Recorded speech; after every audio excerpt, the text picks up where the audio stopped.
Hi friends, welcome back to my channel. Morning பார்த்தீங்கன்னா, நம்ம தங்கியிருந்த ஹோம் இப்படி தான் இருந்துச்சு. வியூ பாருங்கள், சூப்பராக இருக்குல்ல. இந்த ஒரு வீடு ஃபுல்லாமே 4K மட்டும்தாங்க ஒரு நாளைக்கு.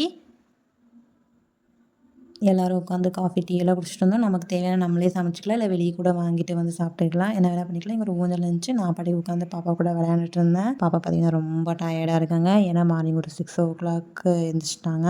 எல்லாருமே வந்து ஃபால்ஸுக்கு போகலான்னு தான் வெயிட் பண்ணிகிட்டு இருந்தோம். ஒவ்வொருத்தராக எழுந்திரிச்சு கிளம்பிட்டு இருந்தாங்க. பார்த்திங்கன்னா யாருமே வந்து குளிக்கல. பட்டு எங்கள் பாட்டி, எங்கள் 2 குட்டி தம்பிகள் அவங்க எல்லாம் வந்துட்டு குளிச்சுட்டாங்க. ஃபால்ஸில் போய் குளிச்சுக்கலான்னு சொன்னால் கேட்கவே இல்லை.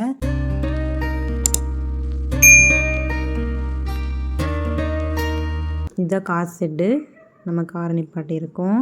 இப்போ பார்த்திங்கன்னா இங்கே ட்ரீ இருந்துச்சு. அந்த சைடு வர காம்பவுண்டு முடிஞ்சிச்சு. ஃபுல்லாக சரகு பாட்டில் இருந்துச்சு. நிறைய பேச்சுலர்ஸ் தான் வருவாங்க போல். சரி, நமக்கு எதுக்கு.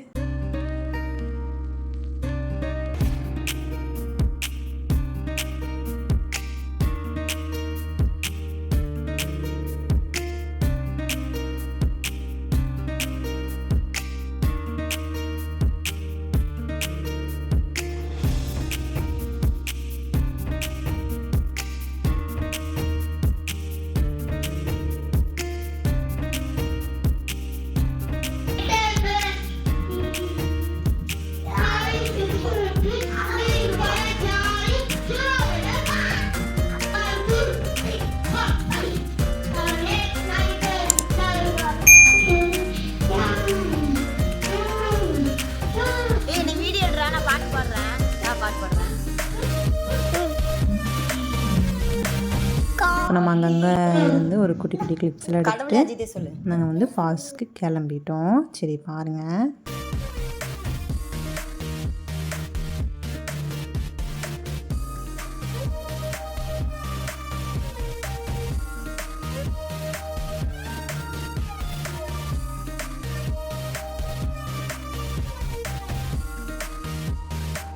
எங்கே வந்திருக்கோம் ஃப்ரெண்ட்ஸ்? எங்கே வந்திருக்கீங்க ஃப்ரெண்ட்? வந்து கை கழுவிட்டு ரூபா சாப்பிட போகிறோம். நேற்றுலேருந்து இதே ட்ரெஸ்ஸை போட்டிருக்கா அப்படின்னு நீங்கள் நினைப்பீங்க. நான் ஒத்தி தான் ட்ரெஸ் மாற்றிருக்கேன். பெட்டராக குடிச்சிட்டேன்.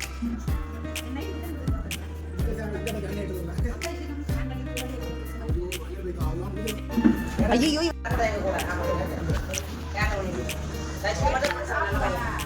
வீட்டில் போனால் மட்டும் உப்புமாவையுமே இப்படியும் சாப்பிட்றது.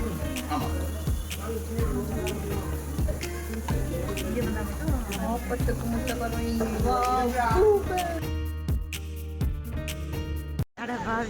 இப்போ வந்து பார்த்தீங்கன்னா நாங்கள் வந்துட்டோம்.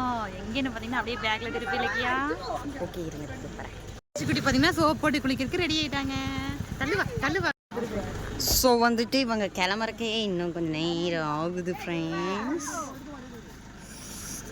நான் வரமாட்டேன், நடம் பிடிச்சிட்டு உட்காந்துருக்கான் ஃப்ரெண்ட்ஸ். கார் நிப்பாட்டுறதுக்கு பார்த்தீங்கன்னா இடமே இல்லை. சரி போயிட்டே இருந்தால் பார்த்தீங்கன்னா ரொம்ப தூரத்தில் போய் நிப்பாட்டிட்டு இறங்கி நடந்து வந்துட்டு இருந்தோம். பாருங்கள், நீங்களே பாருங்கள்.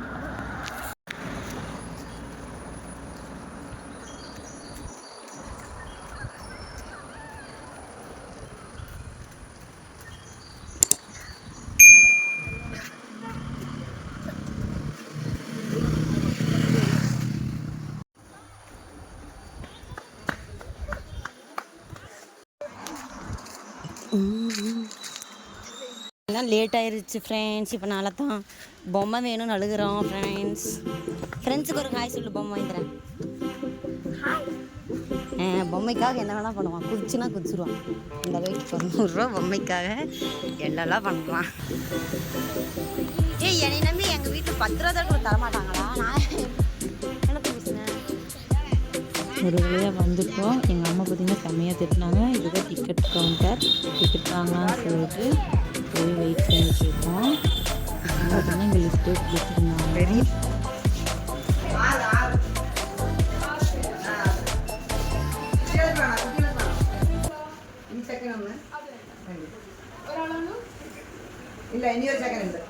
மூணு செக். ஃபர்ஸ்ட் 6 வயசு.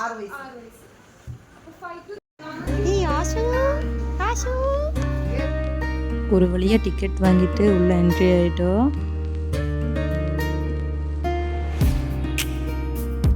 இந்த மாதிரி தான் என்ட்ரன்ஸ் இருந்துச்சு. உள்ளே போகும்போது பார்த்திங்கன்னா அப்போ தான் ஓப்பன் பண்ணாங்க. கரெக்டாக கார் நிப்பாட்டிட்டு வரும்போது தான் ஓப்பன் பண்ணியிருந்தாங்க. அவ்வளோ நேரம் எல்லாம் வெயிட் பண்ணிகிட்டு இருந்தாங்க. நல்ல வேளை நாங்கள் கிளம்புன டைமுக்கே வந்திருந்தோம். நாங்களும் வெளியே நின்று வெயிட் பண்ணிட்டு தான் இருந்திருக்கணும். ஸோ கரெக்டாக ஓப்பன் பண்ணுற டைமுக்கு வந்துட்டோம். அதனால் சூப்பர். அப்படியே போயிட்டே இருக்குது பாருங்கள். ரொம்ப தூரம் போகணும். அவ்வளோ சீக்கிரமெல்லாம் ஃபால்ஸ் பார்க்க முடியாது. இப்போ தான் இங்கேயே வந்திருக்கோம். இனி ரொம்ப தூரம் போக வேண்டியதாக இருக்கும். பாருங்கள், நான் காட்டுறேன். யாராவது நீங்கள்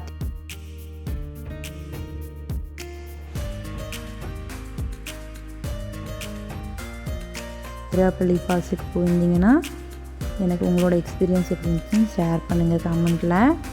இந்த மாதிரி க்யூட்டான மூமெண்ட்ஸ் பார்க்கணுன்னா நம்ம சேனலை மறக்காமல் லைக் பண்ணுங்கள், ஷேர் பண்ணுங்கள், சப்ஸ்கிரைப் பண்ணிக்கோங்க.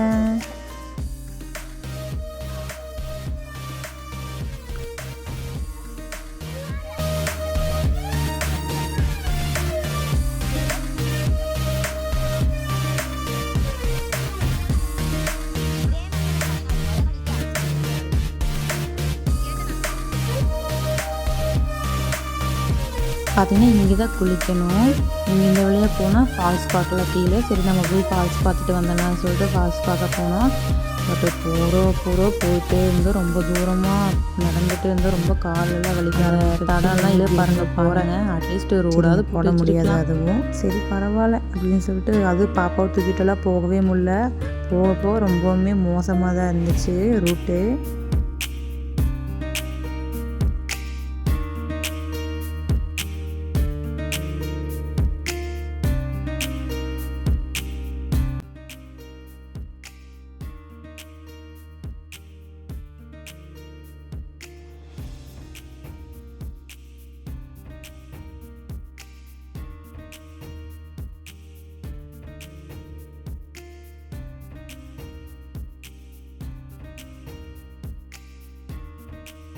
போகிற வழி ஃபுல்லாமே பார்த்திங்கன்னா இப்படி தான் இருந்துச்சு. இவ்வளோ மரம் இருக்குன்னு தான் பேர். பட் சுத்தமாக ஒரு துளி காற்று கூட வரவே இல்லை. எப்படா எல்லாம் போகிறீங்கன்னு நினச்சி நிறைய குழந்தைங்களெல்லாம் தூக்கிட்டு வந்தாங்க. நம்ம ஸ்ரீகுட்டியை விட குட்டி குட்டி குழந்தைங்களெல்லாம் பெல்ட்டு மாட்டி தூக்கிட்டு வந்தாங்க. எப்படிதான் அப்படி வச்சு தூக்கிட்டு வராங்கன்னே தெரில. நான்லாம் பார்த்தீங்கன்னா பெல்ட் யூஸ் பண்ணவே இல்லை பாப்பாவுக்கு. அது அவங்களுக்கு கம்ஃபர்டபுளாக இருக்குமானே தெரில. அதுக்கு நம்ம கம்முன்னு கையிலேயே தூக்கிட்டு போயிடலாம். பெல்ட்டு அப்புறம் குழந்தையோட வெயிட்டு எல்லாம் சேர்த்து நம்ம தோள்பட்டையவே இழுத்துருவோம். இதுதான் பெஸ்ட்டு எனக்கு தெரிஞ்சு. நம்ம கையிலேயே தூக்கிட்டு போயிடலாம். அப்புறம் ஃபேமிலிக்கிட்டையும் மாற்றி கொடுத்துடலாம். இருந்தால் பிடிச்சிக்கோங்க அப்படின்னு சொல்லிட்டு அவங்களும் முடிஞ்ச அளவுக்கு தூக்கிட்டு வந்துடுவாங்க. நாங்கள் பழனிக்கு போனப்போ எங்கே போனாலும் அப்படி தான் எடுத்துகிட்டு போவோம். பழனிலெல்லாம் பார்த்திங்கன்னா நாங்கள் ஸ்டெப்ஸ் வழியாக தான் போவோம். விஞ்சு வழியெல்லாம் அவ்வளோக்கா போகவே மாட்டோம். ஸ்டெப்ஸில் போகும்போது பார்த்திங்கன்னா அப்பாவை தூக்கிட்டு போயிடுவேன். நான் ஃபுல்லாமே தூக்கிட்டு போயிட்டேன். வரும்போது பார்த்திங்கன்னா என்னோடய அப்பா தூக்கிட்டு வந்துடுவாங்க. அவ்வளோதான். வரும்போது மட்டும் என்னால் கொஞ்சம் தூக்க முடியாது. அப்புறம் இப்போலாம் பார்த்திங்கன்னா பாப்பா அவங்களே ஸ்டெப்ஸு ஏறுறாங்க. அந்த யானை வழி பாதை தானே போகிறோம். அதனால் ஸ்டெப்ஸு ஏறிடுவாங்க. அப்புறம் ரிட்டர்ன் வரும்போது அவங்களே குடுகுடுன்னு ஓடி வந்துடுவாங்க. கையை மட்டும் பிடிச்சா போதும். நீங்கள் எப்படி உங்கள் குழந்தைங்களுக்கு பெல்ட்டு போட்டு தூக்கிட்டு போவீங்களா, இல்லை கையில் தூக்கிட்டு போவீங்களா? எது ஈஸின்னு சொல்லுங்கள். எனக்கு கையில் தூக்கிட்டு போகிறது தான் ஈஸின்னு நான் சொல்லுவேன்.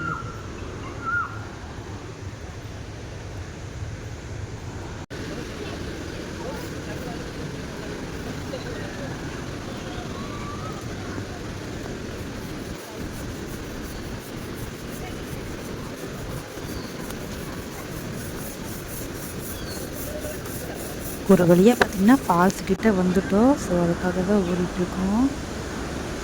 எப்படியும் நமக்கு ஃபால்ஸு பார்த்தா போதும். பட்டு இவ்வளோ தூரம் இருக்குன்னு எதிர்பார்க்கல. இதுதான் ஃபால்ஸ் வியூ. சூப்பராக இருக்குல்லங்க. இங்கே தான் பாகுபலி மூவி எடுத்தாங்கன்னு சொல்கிறாங்க. நிஜமாவான்னு தெரியல. இதுதான் செட்டப் பண்ணி எடுத்திருக்காங்களாமா. பாகுபலியில் ஹீரோ ஃபால்ஸ் மேலே ஏறுற மாதிரி. சரி பாருங்கள்.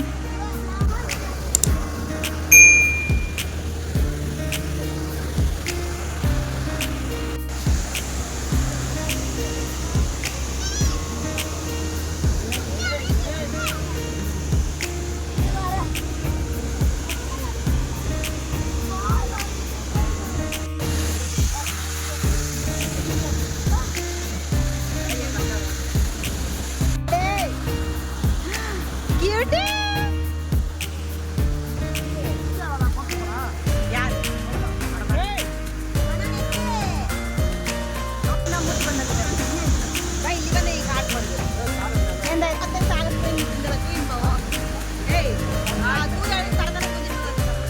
எப்படியோ பாறை மேலே ஃபுல்லாக ஏறி பாப்பாவை நிற்க வச்சு வீடியோ எடுத்துட்டோம். ஃபால்ஸ் கிட்ட நிற்க வச்சு இந்த வீடியோ எல்லாமே நான் ஷார்ட்ஸில் போடுறேன். மறக்காமல் அந்த வீடியோஸும் பாருங்கள். இந்த மாதிரி க்யூட்டான மூமெண்ட்ஸ் பார்க்கணுன்னா நம்மளோட சேனலை மறக்காமல் லைக் பண்ணுங்கள், ஷேர் பண்ணுங்கள், சப்ஸ்கிரைப் பண்ணிக்கோங்க. இது வந்து பார்த்திங்கன்னா part 5 video. Part 1, part 2, part 3, part 4 பார்க்காதவங்க நான் கீழே டிஸ்கிரிப்ஷனில் வந்து லிங்க் கொடுக்குறேன். அந்த வீடியோஸும் கண்டினியூவாக பார்த்துட்டு வாங்க.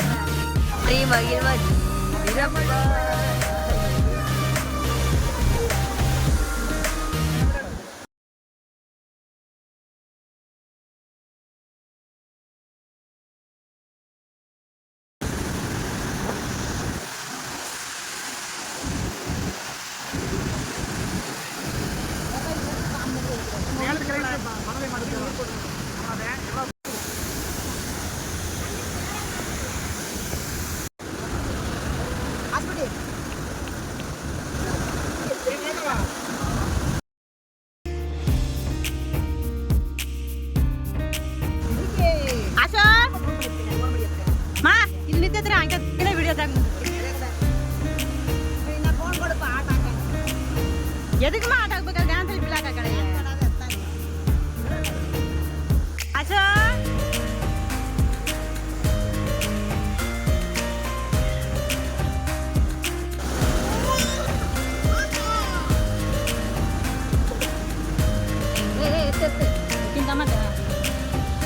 ஃபோன் கார் வயசு பயங்கர கல்மார அப்பா போதுன்னு போன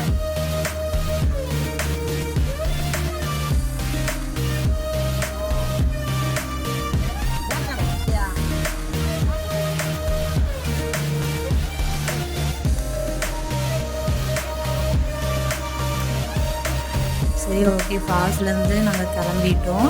மேலே பார்த்தீங்கன்னா அந்த ஒரு குளிக்கிற ப்ளேஸ் பார்த்தீங்கன்னா அங்கே போய் குளிக்கலாம்னு சொல்லிட்டு அது வந்து ஃபால்ஸோட ஆறு மேலே வந்துட்டு அங்கே போய் நிறைய பேர் குளிச்சுட்டு இருந்தாங்க. ஸோ நம்மளும் குளிக்கலாம்னு சொல்லிட்டு தான் போயிட்டுருக்கோம். மேலே ஏறுறக்குள்ளே ஒரு வழியாக ஆகிட்டோம்.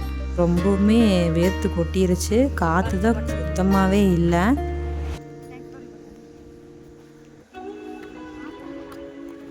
ஒரு சிப்ஸ் கொடுறா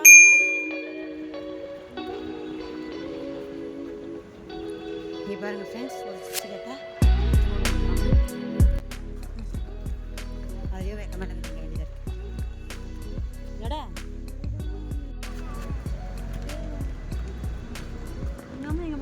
பார்த்தீங்களா? 60 வயசு கிளவி கூட நடக்குது. இங்கே குமரிகள் உட்கார்ந்து விட்டு வேடிக்கை பார்த்து கொண்டிருக்கின்றனர். ஒரு வழியாக மேலே வந்துட்டோம். தண்ணி தான் வந்து ரொம்ப அடைச்சிது. வந்தோடனே கடையை பார்த்தோன்னே தண்ணி வாங்கி குடிச்சிட்டு குளிக்கலாம்னு சொல்லிட்டு போயிட்டோம். நானும் அம்மா பாப்பா எல்லாருமே போயிட்டோம். அப்பாலாம் வரலைன்னு சொல்லிட்டாங்க. அப்புறம் பார்த்திங்கன்னா கொஞ்ச நேரம் கழிச்சு வந்தாங்க. சரி, இங்கேருந்து பார்த்தாலே ஃபால்ஸ் வியூ தெரியுது. அது தெரியாமல் கீழே அவ்வளோ தூரம் இறங்கி போய் பார்த்துட்டு சாமி முடியல. அதனால தான் நிறைய பேர் இங்கேயே இருக்காங்க போல். இங்கேயே நின்று பார்த்துருக்கலாம். ஏன்னா கீழே போய் வேஸ்ட்டு தானே. சரி, எப்படியோ ஃபோட்டோஸ் எடுக்கவாது யூஸ் ஆச்சுன்னு சொல்லிட்டு அப்படியே இது பண்ணிட்டோம்.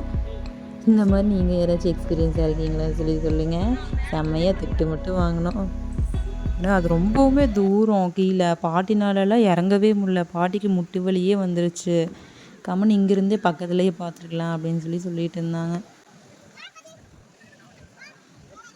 குளிக்கிறதுக்கு ப்ளேஸ் தேடிட்டு இருந்தோம். பாப்பா பார்த்திங்கன்னா தோல்லையே தூங்கி விழுந்துட்டாங்க. செம்ம டயர்டு போல். அதனால தான் ஃபால்ஸ்லேயும் பார்த்திங்கன்னா ரொம்ப டயர்டாகவே போஸ் கொடுத்துட்டு இருந்தாங்க. சரி, எப்படி தூங்குது பாருங்கள் குட்டி, அழகாக தூங்குதில்ல. சரி, எப்படியாவது பாப்பா ஆற்றுல குளிக்க வைக்கலான்னு பார்த்தா பாப்பா தூங்கிட்டாங்க. ஒரு 2 மணி நேரத்துக்கு நான் போய் ஒரு ஓரமாக உட்காந்துட்டேன். இவங்களாம் குளிக்கட்டும்னு சொல்லிட்டு. ஏன்னா பாப்பாவை பார்த்துக்கணும்ல, வெயில் இல்லாத இடமா பார்த்து உட்காந்துட்டேன். பாப்பா எந்திரிச்சோன்னே பார்த்திங்கன்னா தூக்கிட்டு போய் குளிக்க வச்சுட்டேன். பாப்பா எந்திரிச்சதுக்கு காரணம் ஒரு குட்டி குழந்தை வந்து பக்கத்தில் உட்காந்துட்டு இருந்தாங்களா ஃபேமிலியோட. அந்த குழந்தை அழுக ஆரம்பிச்சிருச்சு. பசி கழிச்சா என்னன்னு தெரியல. அழுக ஆரம்பிச்சோடனே பாப்பா எழுந்திரிச்சிட்டாங்க. சரி, ஓகே அப்படின்னு சொல்லிட்டு நானே எழுந்திரிச்சு குளிக்கலாம்னு சொல்லிட்டு கிளம்பி வந்துட்டேன். எழுந்திரிச்சோடனே பார்த்தீங்கன்னா கொஞ்சம் பாப்பா பயந்தாங்க. இது என்ன இது அப்படின்னு பார்த்து அதுக்கப்புறம் கொஞ்சம் நேரம் போக அவங்களே தண்ணி இறங்கி விளையாட ஆரம்பிச்சிட்டாங்க. எவ்வளோ அழகாக நீச்சல் அடிக்கிறாங்க பாருங்கள். இதெல்லாம் நான் சொல்லியே தரல. உங்கள் குழந்தைங்களும் இந்த மாதிரி நீச்சல் வச்சுருக்காங்களான்னு சொல்லுங்கள். பாப்பாவை தண்ணியை விட்டு தூக்கிட்டே வர முடியல. ஒரே அழுகாச்சு, வரமாட்டேன்னு சொல்லி கஷ்டப்பட்டு எப்படியே தூக்கிட்டு வந்துட்டோம். நம்ம அதிரப்பள்ளி ஃபால்ஸில் எடுத்த ஃபோட்டோஸ் எல்லாமே பார்க்கலாம். இந்த மாதிரி க்யூட்டான மூமெண்ட்ஸை பார்க்கணுன்னா நம்ம சேனலை மறக்காமல் சப்ஸ்கிரைப் பண்ணிக்கோங்க.